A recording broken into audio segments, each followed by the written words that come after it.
Aspek hukum dalam konstruksi.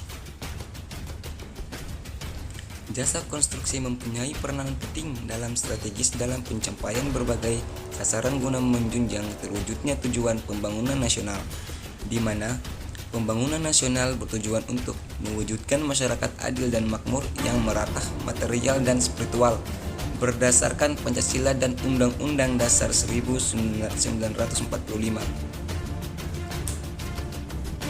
Untuk itu, dirasakan perlu pengaturan secara rinci dan jelas mengenai jasa konstruksi yang kemudian dituangkan di dalam Undang-Undang Nomor 18 Tahun 1969 tentang Jasa Konstruksi, Undang-Undang Jasa Konstruksi.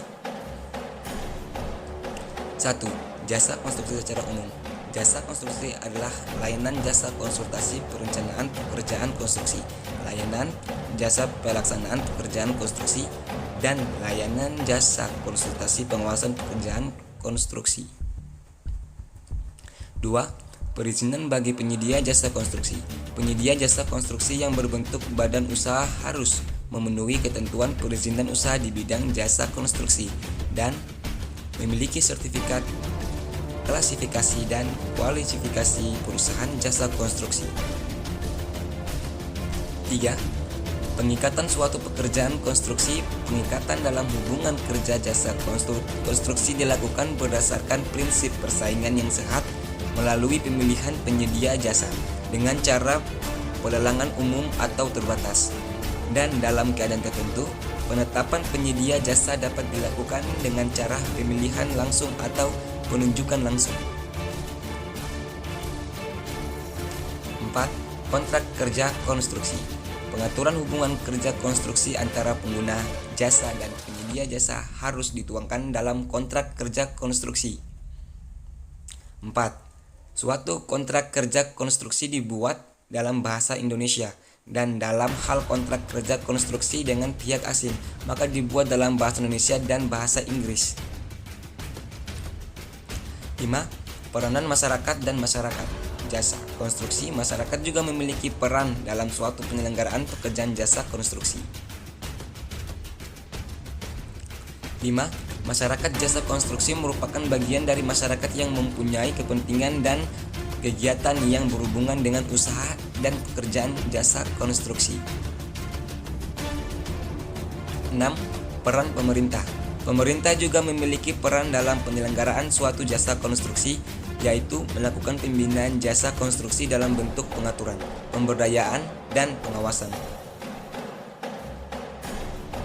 7. Gugatan masyarakat. Dalam suatu penyelenggaraan usaha jasa konstruksi, terdapat kemungkinan bahwa masyarakat mengalami kerugian sebagai akibat dari penyelenggaraan pekerjaan konstruksi tersebut.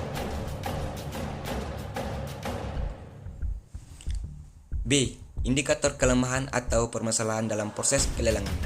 Proses pelaksanaan suatu proses konstruksi dapat berjalan dengan efektif bila didukung dengan adanya suatu hubungan kerjasama koordinating yang terkontrol di antara pihak-pihak yang terlibat di dalam suatu proyek. C.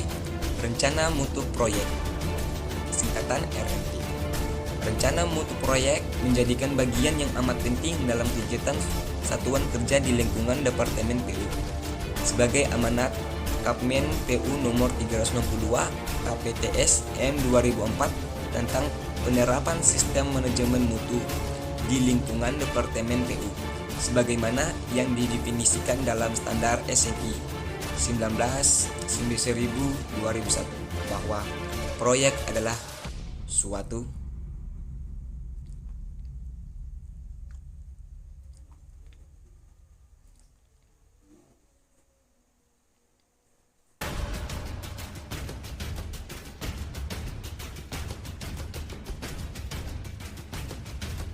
kesimpulan.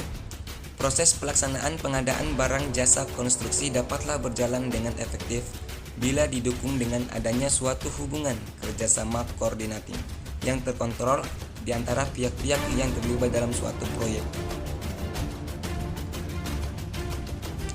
Proses kegiatan yang dilakukan oleh manusia bertolak pada salah satu prasarana penunjang dalam hal komponen fisik, bangunan untuk dapat mengerjakan serta mengembangkan berbagai usahanya. RMP merupakan bagian yang sangat penting dalam penerapan sistem manajemen mutu, di mana RMP dokumen perencanaan yang harus dibuat sebelum proses realisasi penyelenggaraan proyek dengan tujuan memberikan kepastian jaminan mutu, quality assurance atas konsistensi proses dan produk yang akan dihasilkan. Daftar pustaka. Sekian dari tugas saya ucapkan billahi taufik walhidayah. Wassalamualaikum warahmatullahi wabarakatuh.